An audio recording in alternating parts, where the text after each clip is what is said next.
So I know that rubs some people the wrong way, him being unvaccinated and being the quarterback. He wasn't the only quarterback in the NFL that was like that, but you know, someone like Tom Brady's not going to do that. Sure. I know Garoppolo seems to be the most realistic people are pointing at. And when the Colts actually made the trade for DeForest Buckner a couple years ago, Jimmy was brought up in that. So there's interest there. So does that mean that Matt Pryor, another free agent, do you think they re-sign him and give him the shot to start at left tackle? I absolutely would. I think that would be a smart idea. Pryor, I mean, he had like one bad game, I think, but other than Braden Smith, he was probably their most consistent tackle last year.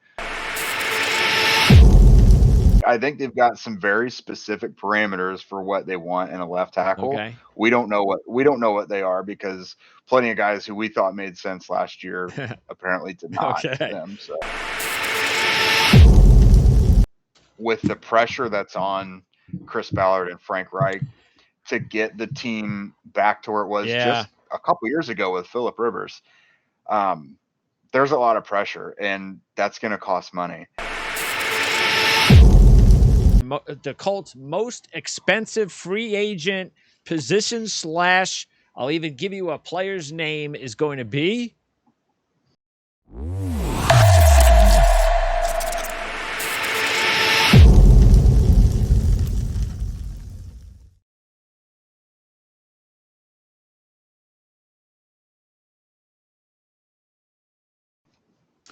It is time to talk Indianapolis Colts football on the Our-Lads Football Network, as the free agency period is now less than 1 week away to our airing of this broadcast. And of course, the draft is next month. And anytime we talk Indianapolis Colts football, that means we welcome in Jake Arthur. How's it going, Jake? I am awesome, man. I don't know what we're going to talk about today, though. There's not much Colts stuff going on, so I don't know.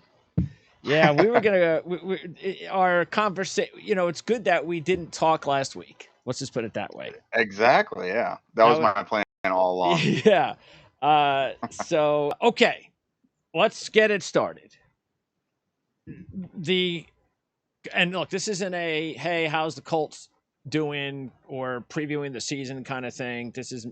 So we're going to try to keep it as simple as possible while talking about the trade. And the main thing, though, is going to be not talking about how his season went or any of that, but let's talk about the fallout and the draft pick compensation and the position itself, because now it's open. So let's spend just a minute on why it went wrong and whether you believe that they're going to percentages are going to weigh more towards a veteran free agent or trade, or this is going to be a 1-year rebuild and the team is going to target a quarterback in the first round.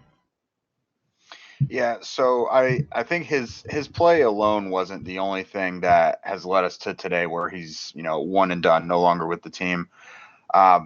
Reports say they just were not, there was kind of a lot left to be desired in terms of his day-to-day leadership and, I guess some accountability and ability to take tough coaching. That comes from Zach Kiefer's report from The Athletic yesterday.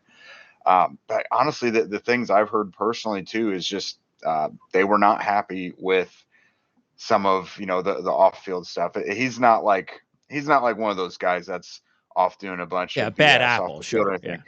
Yeah, just I guess attitude and just his general day-to-day leadership. His status wasn't like ironclad or anything. He's not got the credibility of a Peyton Manning or Andrew Luck or whatever in the building. So showing up to a new team after having the worst season of his career and being a quarterback and electing not to be vaccinated, he just meant enough to the Colts for it to almost be a guaranteed loss if he was going to miss a game, right? Unless they're just going to throw everything on Jonathan Taylor's shoulders. So I know that rubs some people the wrong way, him being unvaccinated and being the quarterback. he wasn't the only quarterback in the NFL that was like that, but someone like Tom Brady's not going to do that. Sure. Peyton Manning wouldn't have done that. It's a competitive edge, and if there's a possibility you might miss more time strictly because you're vaccinated, you just can't do that. And I think that rubs some people in the organization the wrong way. Okay. And then his play on top of it, kind of really erratic. sent things home. Yeah. Yes. If It's they not made like the it was all bad. playoffs, would he still be there? That's tough. That really is tough. I would say they'd still be looking at their options. Okay. Like he wouldn't be safe. Like if they found something better, I think they would have entertained it. But I think the last 2 weeks of the season really hammered it home. He was the opposite of clutch. There was like a moment or two in the season where it's like, wow, he really pulled things out late. Like it did look like San that. Francisco. Yes. Yeah, San Francisco and Arizona were a couple of examples of games he played really well, and the loss was not on. They actually won San Francisco, and actually both those games. But yeah, it's his play the last 2 weeks especially. Now everyone who hit the COVID list for the Colts the last 2 weeks, because they kind of had an outbreak. Pretty much everyone went downhill. But personally, I felt against the Raiders, which was a play-in game for them, week 17. If they would have just received average quarterback play, like if he could have hit the broadside of a barn in that game, they would have won. But it was couldn't rely on it was bad. You couldn't, and there was times you could tell they were hiding him. You just couldn't. If you needed one pass from him on third down, you dreaded it because you figured it wasn't going to happen. And his play was just so volatile. I kind of pointed it out on Twitter today because a lot of people like to point to his really good touchdown to interception ratio as a reason he had a good season, and that's just not the case. I point out he had 8 games with multiple touchdowns and at least 220 passing yards, and he had a pass rating of at least 100 in all but 2 of those games. That's really good stats there. But he also had 8 games where he didn't even get to 200 passing yards, and he only had multiple touchdowns in one of those games.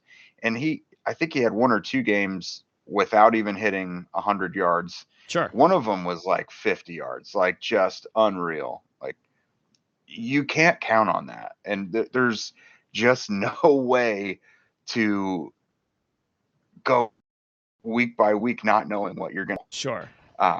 Some of the quarterback options that have been discussed as a replacement, they're not necessarily overall better than him. They're of the same. Yes. They're of the same quarterback rank level, but they don't offer those enormous peaks and valleys. They're a little more steady. Yeah. On reading one of the articles on your website, I can name them: Jimmy G, Marcus Mariota, Kirk Cousins, and Jameis Winston are the top guys, free agents. And then, obviously you could also trade for a couple of these guys like Jordan Love as well.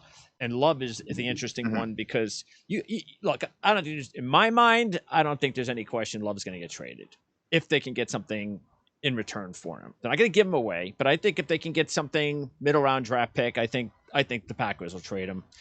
And so that could be an interesting, because reading your article, that was a player that Ballard was interested in when he came out. Yeah, I think that was Josh. Yeah, reading your site's article, correct? Yeah, but no, there was some interest there, but just from what I know, Jordan Love got in trouble like right before his bowl game or something. Just some off-field stuff. Just I think that rubbed them the wrong way a little bit. It's just stuff like a quarterback shouldn't be getting himself into. Like a quarterback shouldn't really be having off-field noise. It just kind of points to decision making and maturity and things like that. But Love's development and the tape he's shown since coming into the NFL hasn't been all that inspiring either. Sure. Not to say he couldn't improve. Frank Reich seems to get the best out of just about everybody where their ceiling is. But I don't know. It doesn't seem like there's a whole lot of buzz there. A lot of people thought the Colts might make a push for him and try and trade up into the late first round and that the Packers like just beat him to it, but that wasn't the case. They weren't calling about Love at all, actually. Would there be a draft pick that you yourself would say, yeah, I guess that's okay if they're only giving a... Oh, yeah, because they're projected to get a couple compensatory picks here as well. Okay. An extra 5th and a 6th. They've after this trade of Wentz, they've actually recouped some draft compensation. They've got a second, a third, second, 2/3, a 4th, 5th, and 7th, and then if they add the 5th and 6th, then they have more than enough. I think I would be comfortable with their 5th rounder. Like, it's not the end of the world, and if Love shows enough to be a competent quarterback, because I also have faith in Frank Reich to get something out of him. Stylistically, Love can give them some things that they like. He's mobile. He's got a strong arm, things like that. Okay. I don't think he would be a disaster, but I don't know if that's the type of long-term thing you're looking for. Out of those veterans I mentioned, which one do you think makes the most sense? Yeah, let me check those. So I know Garoppolo seems to be the most realistic people are pointing at. And when the Colts actually made the trade for DeForest Buckner a couple years ago, Jimmy was brought up in that. So there's interest there. And Jimmy's only kept winning since then, taking his team deep into the end. So that makes sense. I'm trying to look at some of these over again. Well, I know Jameis Winston is. Yeah. I don't really know about Cousins as far as realism there. Marcus Mariota is another realistic one. I was told last season they had interest in potentially trading for him before the Carson Wentz stuff came up. Okay. So there was interest there, as well as Garoppolo, like we said. I don't think Jameis Winston is going to happen. I wouldn't mind it for a year or two, but I don't think that's what they're shooting for. Okay. Again, he's had some off the field stuff as well. And what about rookies then? Yeah. Rookies, yeah. So Malik Willis seems to be yeah. If I hear his name one more time, to go early, yeah. Right? Yeah, I'm sure. Yeah, he seems to be one of the safest ones to go early. So if someone like Matt Corral or Desmond Ridder or of course it's got Sam Howell. Yeah, Sam Howell would maybe be more of a second round option. But if one of those other main guys is slipping into the bottom of the first, I could see it. There are some guys they like in this. Okay. Who fits Carson better with Strong the system? Is an option. With the system, so Carson Strong or Sam Howell in the second round could be nice. Exactly the same. But if they're confident they can get some of these guys to play consistently, Kenny Pickett and Matt Corral would be really nice. I know the Colts rely on measurables and stuff, so I don't know what some of the things like Pickett's hands or whatever. I don't know if the small hands is a deal breaker for them. Yeah. But Desmond Ridder is someone who can kind of have some peaks and valleys as well, but he would fit them if they think they can get him playing consistently. Corral as well. I know the probably. Man, it's tough because no one's really got a consensus on the top of this class. That's because they're not. But yeah, I mean, just a few months ago, people were wondering if there was going to be a quarterback in the first round, and you know how it goes every year. Yeah. The one with the most smoke to the Colts lately has been Carson Strong, but they rely kind of heavily on some medicals, long-term medicals. Like a guy can be hurt currently and they draft him, but it depends what they think long-term. And of course, people are kind of scared about Carson Strong's knee. But no, I think Desmond Ridder or Sam Howell seem like day two guys who I could really see it happening. Okay. And plus now they have some more draft ammo to move up if they want to. So okay. All right. It really is a bummer when you have the season Jonathan Taylor had and it's basically wasted. You know, that's a bummer, but the running back position is in great shape. We know that. So let's go to receiver because Mo Alley Cox is a free agent. And last year they spent a 4th rounder on Granson. So what do you think? This is a deep tight end class. What do you think the strategy is? Is it going to be with all the money they have? Because the Colts are as loaded with money as any team in the NFL, cap-wise. So they're going to be able to afford these guys if they want to. So is it going to bring back Cox? Granson hopefully steps up, but then also go into the draft and bring in another guy. And if they do, where about? Yeah, I could definitely see them getting a free agent who's capable of starting, as well as drafting someone in the middle rounds. Because of course, again, Jack Doyle retired. Mo Alley Cox is a free agent, and I could see a team throwing some decent money at Mo Alley Cox just because of some of the things he's shown that he can do. Okay, he's kind of a downfield threat, and he can make some certain plays that other guys just can't. He's been a big play guy, but he's not very consistent. But he is a very good blocker. So because they don't have very many guys right now to depend on, they probably need to bring him back.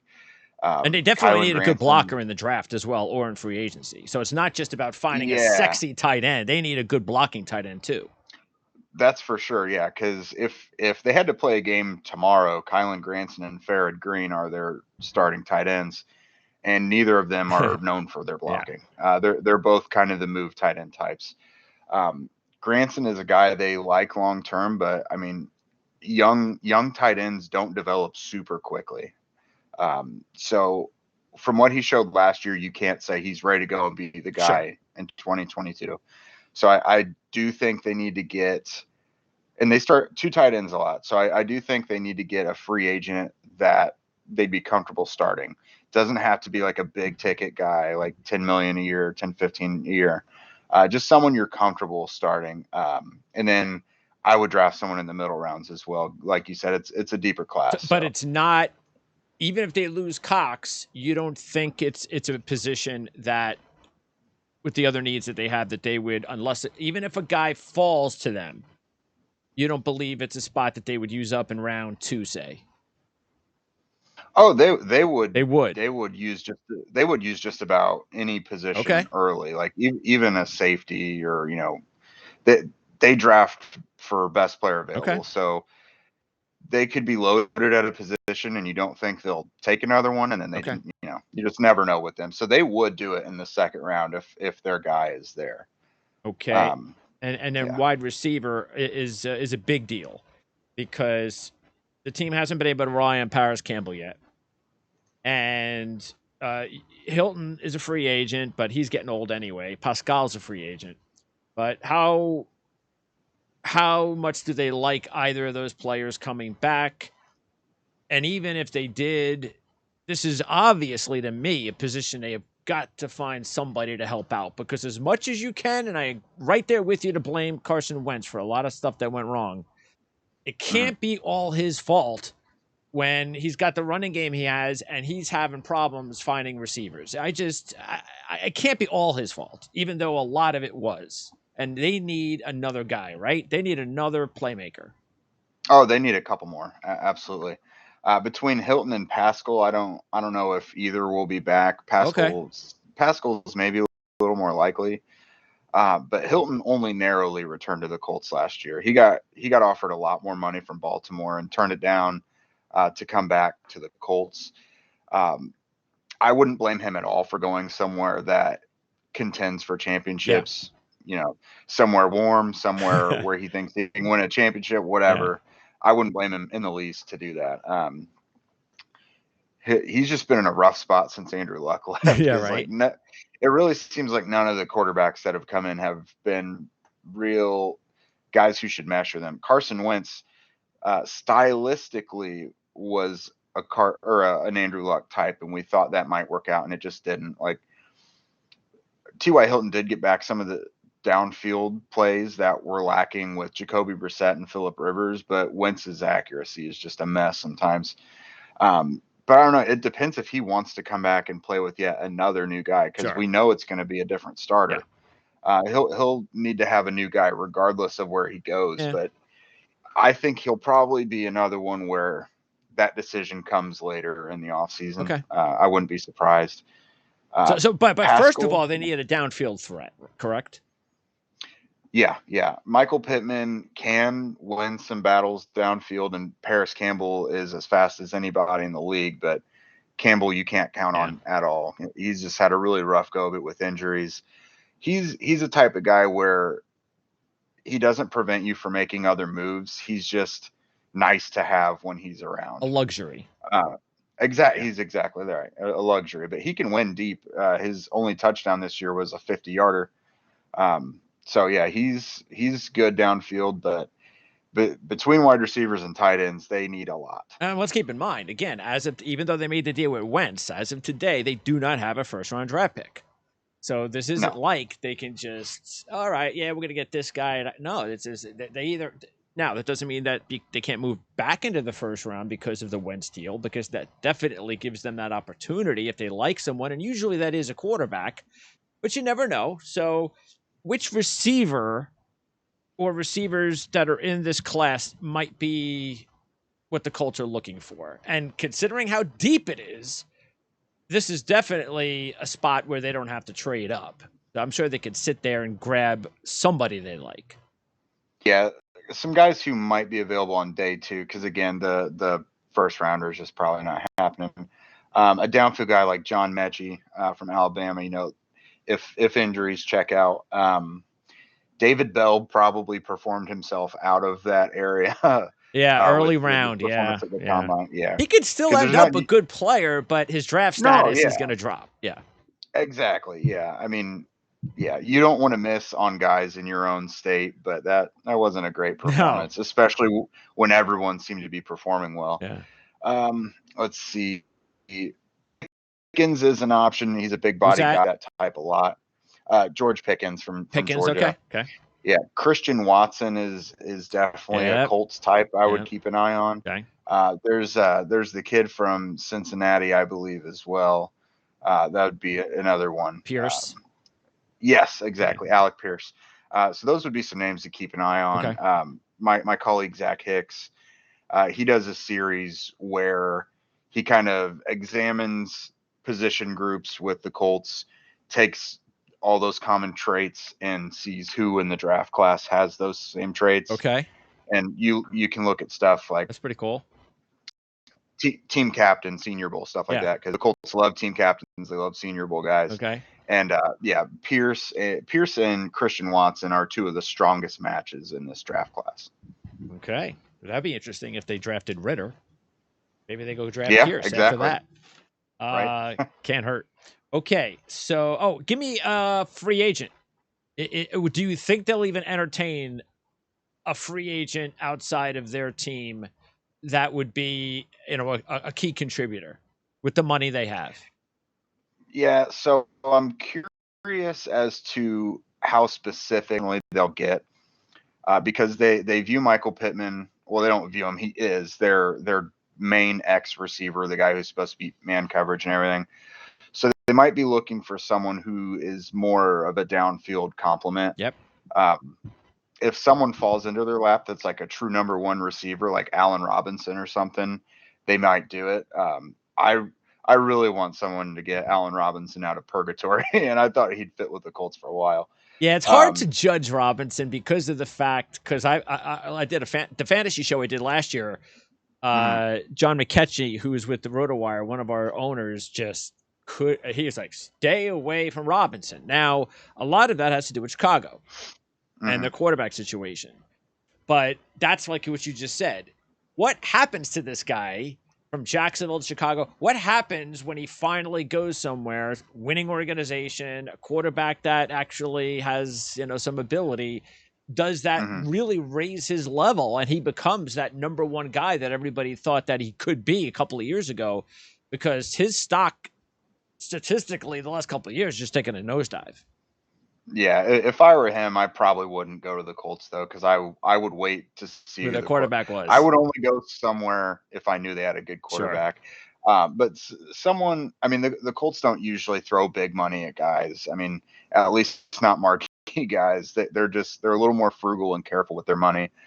You could be looking at someone like Michael Gallup, Christian Kirk, if we're talking about guys who can stretch the field. I don't know if you heard this. Did I hear that the Cowboys were going to ditch Cooper and then bring Gallup back? I think that was reported, that which was weird. Cooper is going to be released. It's like, wait, this guy just got hurt. It's a money thing. I Typical mean, though, yeah. I don't know how much dead money is tied up in it, but their money issues kind of circle around Zeke Elliott. I mean, he's just not the same Yeah, player he that's was. But no, if Gallup hits the market, okay. That the Colts would be a good Okay. destination.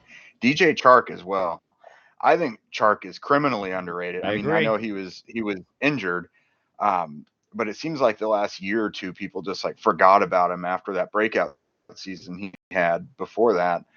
He's when he got drafted second round, I believe, a few years ago. He was just kind of known as a downfield big play guy, and he's developed into an all around receiver. And shoot, the Colts would be lucky to get in someone like DJ Chark. I agree.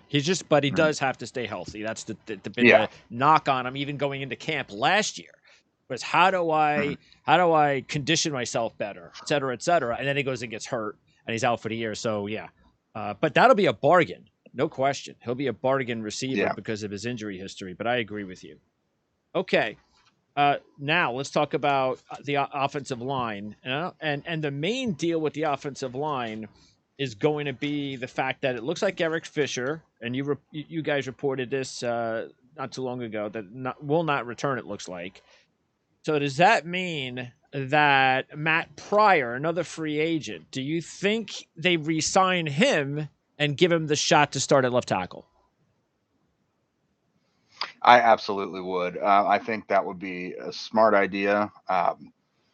Pryor, I mean, he had like one bad game, I think, but other than Braden Smith, he was probably their most consistent tackle last year. Julian Davenport, they played him a lot early, and he kind of came in some spot duty.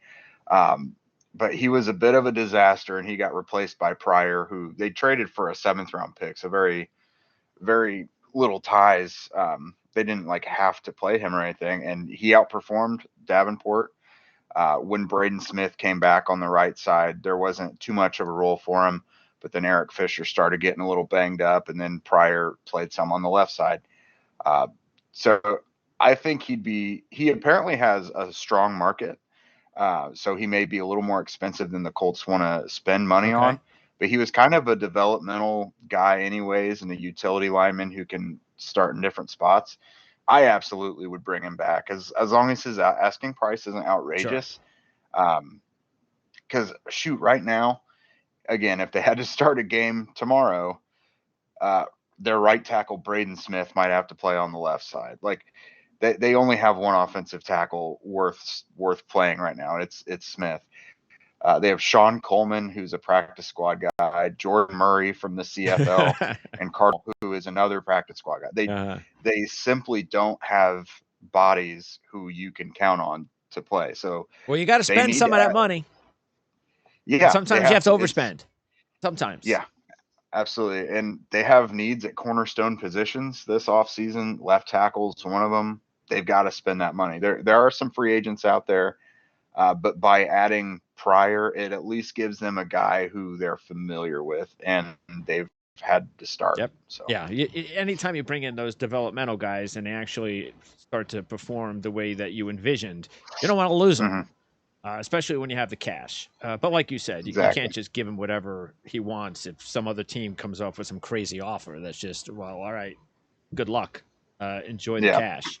Okay, so what's the battle now at right guard? Because both Chris Reed and Glowinski are free agents. Do you believe Mhm. they both come back? Do you believe they'll just decide on one of the two, and that'll be the starting right guard? I don't think both will be back because for a stretch there, Reed actually supplanted Glowinski as the starting right guard for part of the season, and he earned it. It wasn't necessarily injury based. They Okay. said he earned it, and then Glowinski started earning some snaps back. Some of the decisions they made with the offensive line was really weird last year. Like it's a continuity unit, and they kind of rotated some guys not based off injury, so it's kind of weird. Um, but I think I would bring back Reed because he'd probably be a little cheaper Okay. and he played better last year. Okay. Both of them are good players, and it would be perfectly fine to bring either of them back. But if Reed is still cheaper, I would bring him back. Okay. Again, he played better, and cheaper. They know him. I think that one's a no-brainer. All right. So, and even if they bring one of those guys in, and let's say they bring back Pryor, do they use up a earlier round pick on a lineman or a mid to late round pick on a lineman and or free agency, a cheap veteran free agent? The earlier the better, honestly.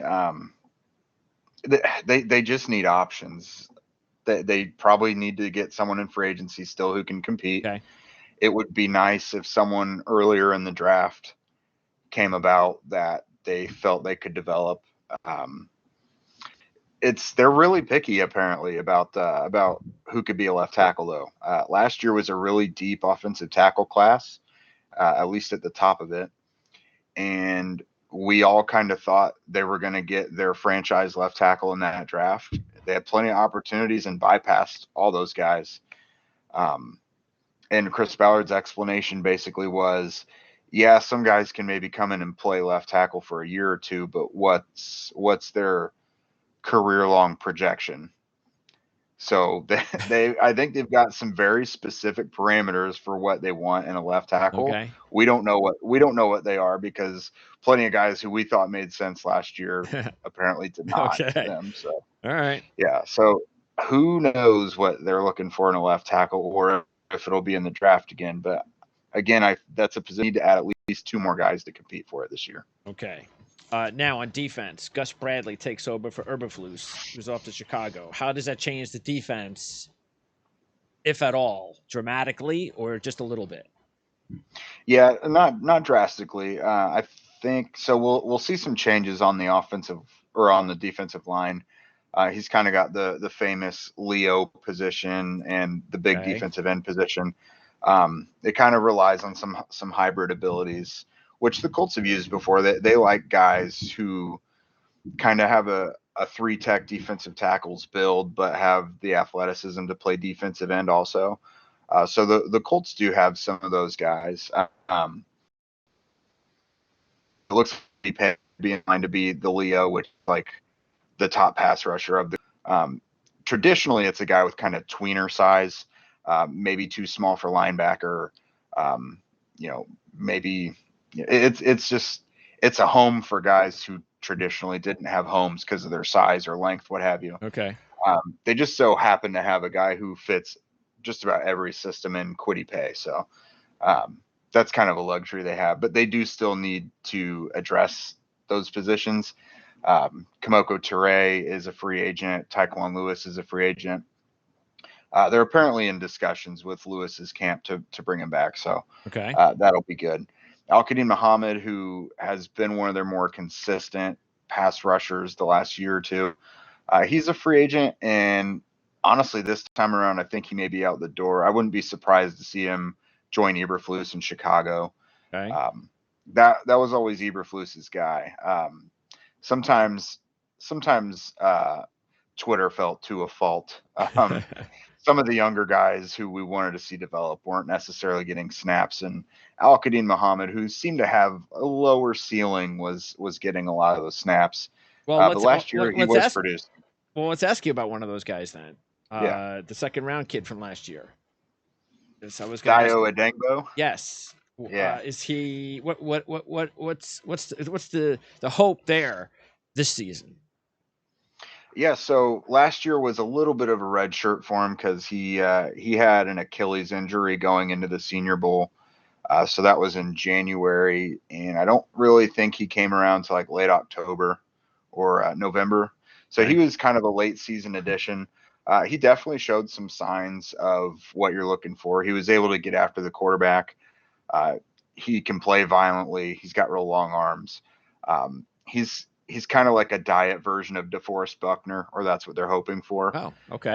But to play the defensive end spot. So in a perfect world, it would be Kwity Paye at Leo and Dayo Adengbo at the starting big end spot this year. I think that's what they would like, but behind those two guys, they don't have much as far as defensive ends before they re-sign any of their guys. Sure. So that's another position group where they need to add another guy or two. and they have to have sacks this year. They can't have as low of an output as they did last year. So I think they have to sign a veteran who can get them at least 7 or 8 sacks. And also, how deep this class is up front with pass rushers. Could that be their top pick?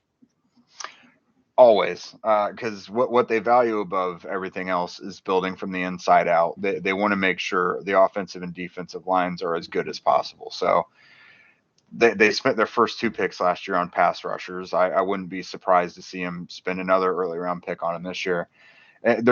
There's not a ton of like home run guys in this class, but it's a decently deep class. It is deep as far as adequate starting level guys go. So I wouldn't be shocked for that to be the case. Okay. Then, meanwhile, inside, do they just re-sign Stallworth, who's restricted, and then they're set? Is that pretty much the deal? And Stallworth's a guy that seems to have some promise. Yeah, I would definitely bring Stallworth back. The past couple years, he's really been impressive. He's been a really good third defensive tackle. He can play nose or 3 tech. He had a really good training camp, and it rolled into a decent season. Chris Williams was kind of the same situation. He got signed last summer and looked like he's probably going to be a camp body. But it was like once they did the joint practices and training camp with the Panthers, he flipped a switch. He started going nuts. He was playing at like a starting level for a good stretch there during the summer. And they added RJ McIntosh. I think his last team was the Giants. So if they bring back only Stallworth, they're probably okay. Okay. It's not a position of dire need, but I definitely would bring back Stallworth. He's earned it. And then linebacker, the team mostly plays the 2 guys, and Leonard and Okereke. So basically, it's just about bringing Franklin back. And there's no reason to not bring Franklin back, even though he had more snaps on defense than ever before, which was like about 200 this past season. It's his leadership and special teams prowess of why a guy like this will be back, won't he? Yeah, that's exactly right. He started to get more defensive snaps as the starting Sam linebacker last year. He's a leader. He's a team captain, has a very valuable role with special teams. He's exactly the type of guy of the type of guys they want to make sure they don't invest in again. He's the exact opposite. Like, he's the guy they want to keep in the locker room, a leader, hard worker, does everything by example, and he's not afraid to hold guys accountable. Zero reason not to bring Franklin back, unless, of course, someone wants to spend big money. But his defensive tape isn't so good that I don't think that's going to happen. Like, I think they'll be able to get him back. Okay, in the secondary, so first of all, do they bring back Rhodes? I don't think so. I didn't think they would last year. It kind of surprised a lot of people when they did, especially for the low price that it took. But I really don't see it. I don't see it this year, especially. And a couple main reasons for that is he was hurt a lot last year. He had a calf injury that really messed up his entire season. He played through it most of the time, but he didn't look the same as he did the year before. And the guys who stepped up in his absence really played well, and a couple young guys. Rocky Sin, he regained his footing. The year before, people were ready to run him out of town. But in year 3, he really did well. He was kind of a shutdown corner, really limited his penalties, which had really plagued him for the couple years before that. And then Isaiah Rodgers, he was a 6th round pick in 2020, mainly taken to be the kickoff returner. Was that New Mexico State, right? UMass. That's right. I knew it was one of those independent schools. Yeah, UMass. Exactly. But no, he was a good kick returner. But then once he started to get some snaps on defense, he played well. Honestly, where he earned this was practice. He had a great training camp last year, was probably their biggest ball hawk in the secondary throughout camp. And it translated over. He had a few picks this year, even picked off Tom Brady. He had a couple times where he was just straight up beaten, but he's a really good player. I think I saw something where he had one of the best. It was either one of the best completion percentages or opponent passer ratings when targeted in man coverage all year. Okay, cool. It was a PFF stat, but he had a really good season. And because him and Rocky Sin have done so well, I think it makes Rhodes more expendable. And of course, you have Kenny Moore, Yeah. who's one of the best slot defenders in the entire league. Yep. I do still think they need to add another player or two at corner. More of a depth guy? Probably someone who would be capable of playing snaps, but doesn't necessarily have to be a starter. Okay. Because TJ Carey is a free agent as well, who I don't really think will be back. His role really shrank last year. So assuming Rhodes and Carey aren't back, which isn't positive, but assuming they're not back, they'll need someone else to come in who can play some snaps if needed. All right, and then Blackman, if he's healthy, the combo of Blackman and Willis, that's it? They're set? No, because it's actually the only two safeties they have on the roster right now. So they just by proxy of needing more bodies, they need to add to it. But Blackman's coming off an Achilles, so you have to have insurance for that. Willis gets hurt occasionally, so you have to have something for that. Okay. But Gus Bradley's defense also utilizes some multiple safety looks. A guy like Willis, I could see his role changing to be more often in the box. Julian Blackman his football instincts and his just ability to digest things is really good. So I could see him playing a little deeper and just baiting quarterbacks into things. He'll fly up and lay a hit in the box too. Don't get me wrong. But he's a really smart, rangy guy. If Willis plays more in the box, then they may want to bring in a third safety that plays a good amount of snaps to be a sub package guy. Okay. George Odom is a guy I would probably bring back if I were them. It seems like they want him to keep more of a special teams role. They played him when they had to last year, and for the life of me, I don't know why he wasn't the next safety up over like Anderson Dejo and guys like that. Because George Odom is a good player. He's a good safety, and he's a great special teamer. I really just don't understand what is the big holdup with getting him defensive snaps. But maybe with a new coordinator that changes. I mean, they have to bring him back. He's a free agent too, but they need bodies, and I see them getting at least one guy who's going to get some snaps. All right, so maybe add a couple of safeties, and including one guy that would be a key contributor. Yeah, and that's another position too where it doesn't look like a big need. It's not like a huge need because they do have two good starters, but it's another one they could take in the second or third round. Okay. And before we wrap up, two more things. One is special teams, because the place kicking situation is definitely going to be important to figure out. Badgley replaced Blankenship. I know when we talked last year, I talked about how much I was just not sure about Blankenship because of what he did in college. He's a consistent kicker, but not necessarily the best in the clutch. But then he gets hurt this past year, and they don't let him return. So when it looked like he might have been healthy, so is he the guy right now? Because right now he is with a Badgley free agent. Or do you think they're going to go ahead and say, all right, it's going to be Blankenship and Badgley. We'll re-sign him, let them compete for the job. Or do you think they're going to try to bring in another kicker? Yeah, so they do have this Jake Verity kid who they brought in. Right now could be a camp leg. I had not heard of him before they signed him this offseason. He was a reserve future deal guy, so maybe nothing to really zone in on yet, as far as we know.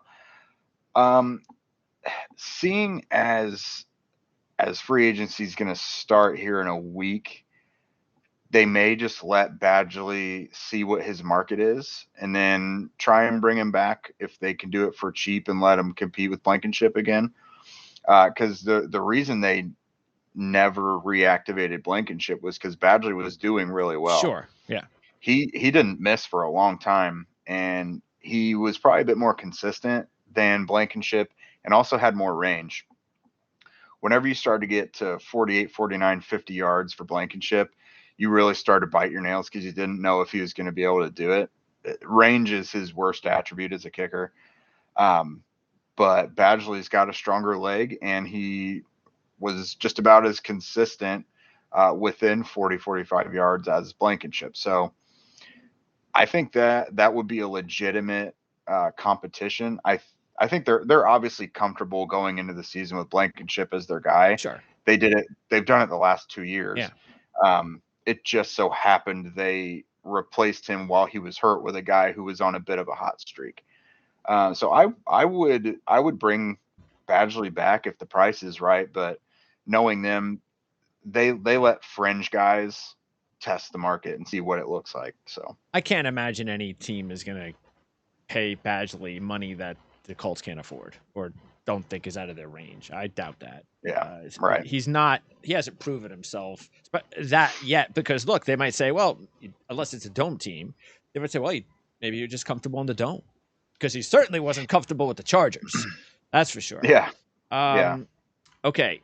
And by the way, are they okay with Sanchez? Is he just coming back? Oh yeah. Okay. Yeah. Sanchez is good. He's not the type of punter that is going to put up like gaudy stats, but he's a heady finesse punter. Like, he's not going to average 50 yards per punt, but he's going to put it inside the 20 almost every time.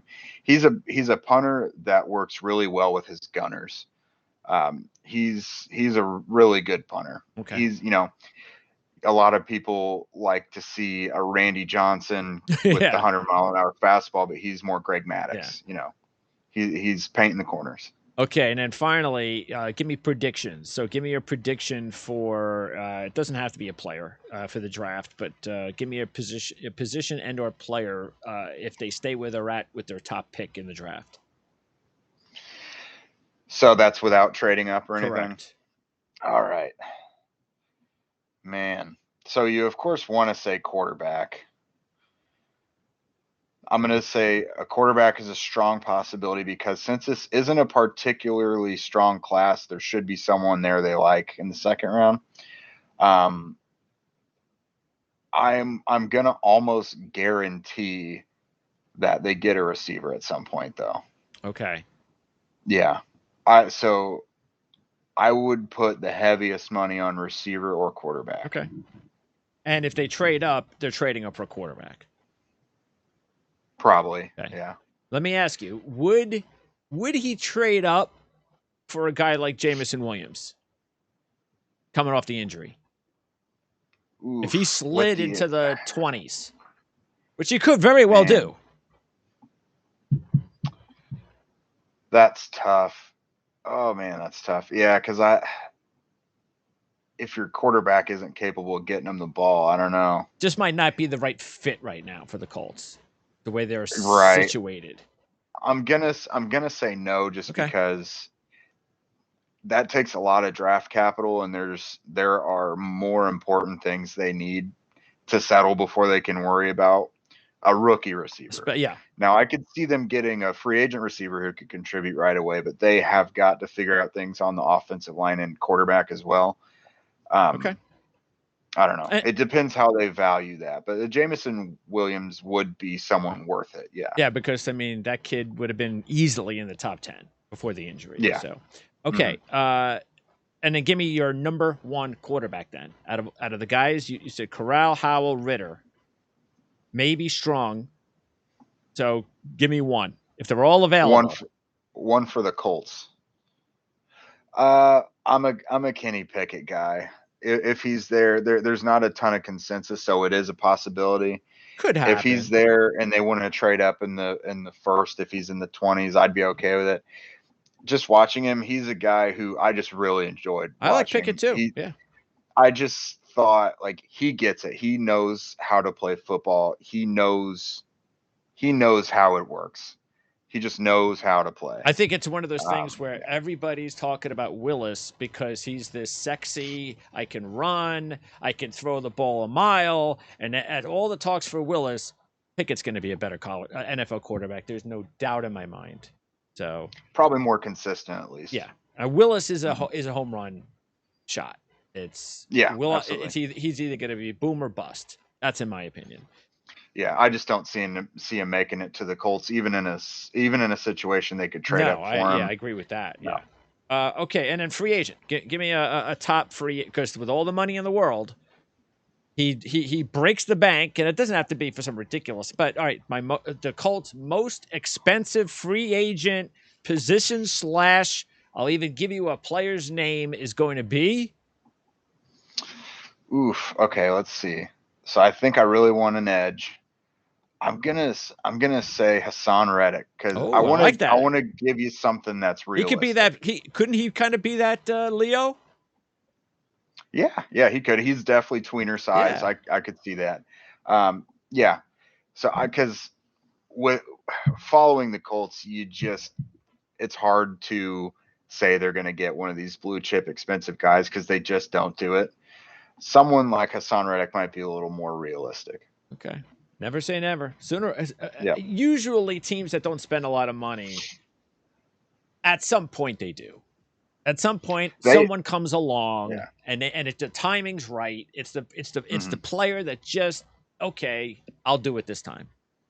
They need to do it this year. I don't want them to be reckless with it, but they're, with the pressure that's on Chris Ballard and Frank Reich to get the team back to where it was just a couple years ago with Phillip Rivers. There's a lot of pressure, and that's going to cost money. I was at the combine this last week and just talking to some people. The Bengals are a very good team, don't get me wrong, but that was far from a team that people said was going to go to the Super Bowl. This Colts team with Phillip Rivers this year might have gone to the Super Bowl. You might be right. That's not far-fetched to say. No. The Colts, before free agency is about to hit, they had one of the best rosters in the NFL. Having a steady, consistent quarterback like Phillip Rivers, who will take what the defense gives you and is smart enough to take advantage of some deficiencies, Colts probably in the Super Bowl, or at least AFC Championship. Like, I don't know. The Bengals weren't any juggernaut or anything, They've given hope to a lot of teams, no question about it. But they also proved that you got to get the quarterback. You have to get the quarterback. And if you can get the quarterback, then that's what the Colts are still trying to figure out, no question about it. So we'll see how that works out. But anyway, great job as always, Jake. I appreciate it. And I look forward to talking to you after the draft. We'll get an opportunity to talk about how the offseason went, how the draft went, and I'll be looking forward to talking to you about that. So appreciate it. Enjoy the offseason. It's going to be beginning real soon, and we're all getting real excited about it. Yeah, for sure. Thanks so much for having me, and I'm glad we got a huge bomb like we did yesterday with the Wentz news to gab about today. Yeah. So Carson Wentz no longer Indianapolis Colts, making the fans in Indianapolis happy. For the most part. Thanks, Jake. Yeah, thank you.